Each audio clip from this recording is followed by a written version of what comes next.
ज़ुल्करनैन और याजूज व माजूज। ज़ुल्करनैन का नाम सिकंदर है। यह हजरत खिदर अलैहिस्सलाम के खालाजाद भाई हैं। हजरत खिदर अलैहिस्सलाम उनके वजीर और जंगलों में अलम बरदार रहे। ये हजरत साम बिन नूह अलैहिस्सलाम के औलाद में से हैं। हजरत इब्राहिम खलीलुल्लाह के दस्ते हक परस्त पर इस्लाम कबूल करके मुद्दतों उनकी सोहबत में रहे। उनको कुछ वसीयतें भी फरमाई थी। सही कौल यही है कि ये नबी नहीं है बल्कि एक बंदा सालेह है जो विलायत के शर्फ से सरफराज हैं। ज़ुल्करनैन क्यों कहलाए? हजूर अलैहिस्सलातु वस्सलाम ने फरमाया कि ये ज़ुल्करनैन 2 सींगों वाले के लक़ब से इसलिए मशहूर हो गए कि इन्होंने दुनिया के 2 सींगों यानी दोनों किनारों का चक्कर लगाया था। और बाज़ का कौल है कि उनके दौर में लोगों के 2 किरण खत्म हो गए। 100 बरसों का एक किरण होता है। और बाज़ कहते हैं कि उनके 2 गेसू थे, इसलिए ज़ुल्करनैन कहलाते थे। और ये भी एक कौल है कि उनके ताज पर 2 सींग बने हुए थे। और बाज़ इसके कायल हैं कि खुद उनके सर पर दोनों तरफ उभार था जो सींग जैसा नजर आता था।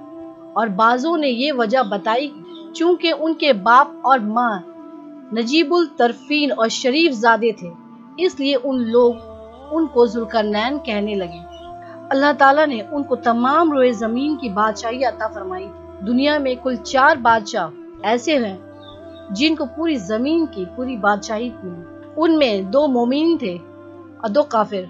मोमिन तो हजरत सुलेमान अलैहिस्सलाम और ज़ुल्करनैन हैं, और काफिर एक बख्त नसीर और दूसरा नमरूद है। तमाम रोए ज़मीन के एक 5वें बादशाह इस उम्मत में होने वाले हैं जिनका इस्म गिरामी हजरत इमाम मेहदी रज़ियल्लाहु तआला अन्हा है। ज़ुल्करनैन के 3 सफर। कुरान मजीद में हजरत ज़ुल्करनैन के 3 सफर का हाल बयान हुआ है जो सूरह कहफ में है। हम कुरान मजीद ही से इन तीनों सफर का हाल तहरीर करते हैं जिनकी रौदात बहुत ही अजीब व इबरत खेज है। पहला सफर। हजरत ज़ुल्करनैन ने पुरानी किताबों में पढ़ा था कि साम बिन नूह अलैहिस्सलाम की औलाद में से एक शख्स आबे हयात के चश्मे से पानी पी लेगा तो इसको मौत न आएगी। इसलिए हजरत ज़ुल्करनैन ने मगरिब का सफर किया। आपके साथ हजरत खिदर अलैहिस्सलाम भी थे। वो तो आबे हयात के चश्मे पर पहुंच गए और उसका पानी भी पी लिया, मगर हजरत ज़ुल्करनैन के मुकद्दर में नहीं था, वो महरूम रह गए। इस सफर में आप जानिबे मगरिब रवाना हुए। जहाँ तक आबादी का नाम व निशान है वो सब मंजिलें तय करके आप एक ऐसे मुकाम पर पहुँचे कि उन्हें सूरज गुरूब के वक्त ऐसा नजर आया था कि वो एक सियाह चश्मा में डूब रहा है, जैसा कि समंदरी सफर करने वालों को आफताब समंदर के काले पानी में डूबता नजर आता है। वहाँ उनको एक ऐसी कौम मिली जो जानवरों की खाल पहने हुए थी। इसके सिवा कोई दूसरा लिबास उनके बदन पर नहीं था और दरियाई मुर्दा जानवरों के सिवा उनकी गिज़ा का कोई दूसरा सामान नहीं था। ये कौम नासक कहलाती थी। हजरत ज़ुल्करनैन ने देखा कि उनके लश्कर बेशुमार हैं और ये लोग बहुत ही ताकत और जंगजू हैं। तो हजरत ज़ुल्करनैन ने उन लोगों के गिर्द अपनी फौजों का घेरा डालकर उन लोगों को बेबस कर दिया। चुनांचा कुछ तो मुशर्रफ बा ईमान हो गए, कुछ आपकी फौजों के हाथ मकतूल हो गए। दूसरा सफर। फिर आपने मशरिक का सफर फरमाया, यहाँ तक कि जब सूरज तलू होने की जगह पहुँचे तो ये देखा कि वहाँ एक ऐसी कौम है जिसके पास कोई इमारत और मकानात नहीं। इन लोगों का ये हाल था कि सूरज तलू होने के वक्त ये लोग जमीन के गारों में छुप जाते थे और सूरज ढल जाने के बाद गारों से निकलकर अपनी रोजी की तलाश में लग जाते थे। ये लोग कौमे मसलक कहलाते थे। हजरत ज़ुल्करनैन ने उन लोगों के मुकाबले में भी लश्कर आराई और जो लोग ईमान लाए उनके साथ बेहतरीन सलूक किया और जो अपने कुफ्र पर अड़े रहे इनको तातैक कर दिया। तीसरा सफर। फिर आपने शुमाल के जानी सफर फरमाया, यहाँ तक के सुदैन 2 पहाड़ों के दरमियान में पहुँचे तो वहाँ की आबादी की अजीब व गरीब जबान थी। उन लोगों के साथ इशारों से बामुश्किल बात की जा सकती थी। उन लोगों ने हजरत ज़ुल्करनैन से ये याजूज माजूज के मुजालिम की शिकायत की और आपकी मदद की तालिब हुए।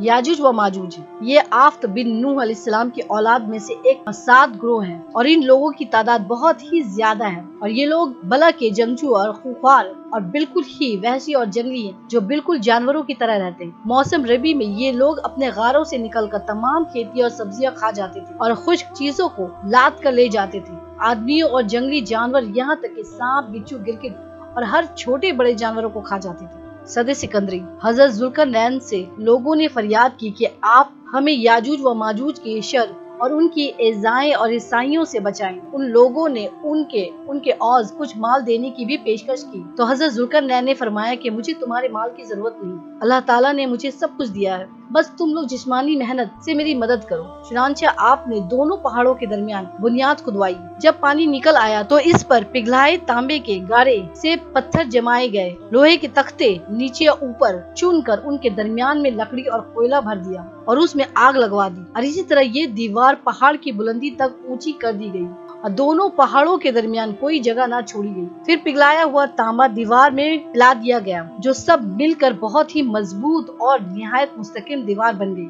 حدیث شریف میں ہے کہ یاجوج و ماجوج روزانہ اس دیوار کو توڑتے ہیں اور دن بھر جب محنت کرتے کرتے اس کو توڑنے کے قریب ہو جاتے ہیں تو ان میں سے کوئی کہتا ہے کہ اب چلو باقی کل توڑ ڈالیں گے۔ دوسرے دن جب وہ لوگ آتے ہیں تو خدا کے حکم سے وہ دیوار پہلے سے بھی زیادہ مضبوط ہو جاتی ہے۔ جب اس دیوار کے ٹوٹنے کا وقت آئے گا تو ان میں سے کوئی کہے گا کہ اب چلو انشاءاللہ تعالیٰ کل اس دیوار کو توڑ ڈالیں گے۔ ان لوگوں کے انشاءاللہ تعالیٰ کہنے کے برکت اور اس کلمے کا یہ ثمرہ ہوگا کہ دوسرے دن یہ دیوار ٹوٹ جائے گی۔ یہ قیامت قریب ہونے کا وقت ہوگا۔ دیوار ٹوٹنے کے بعد یاجوج و ماجوج نکل پڑیں گے اور زمین میں ہر طرف فتنہ و فساد اور قتل و غارت کریں گے، چشموں اور تالابوں کا پانی پی ڈالیں گے اور جانوروں اور درختوں کو کھا ڈالیں گے، زمین پر ہر جگہوں میں پھیل جائیں گے۔ مکہ مکرمہ، مدینہ طیبہ اور بیت المقدس، ان تینوں شہروں میں یہ داخل نہ ہو سکیں گے۔ پھر حضرت عیسیٰ علیہ السلام کی دعا سے ان لوگوں کے گردنوں میں کیڑے پیدا ہو جائیں گے اور یہ سب ہلاک ہو جائیں گے۔ قرآن مجید میں ترجمہ: یہاں تک کہ جب کھولے جائیں گے یاجوج و ماجوج وہ ہر بلندی سے ڈھلکتے ہوں۔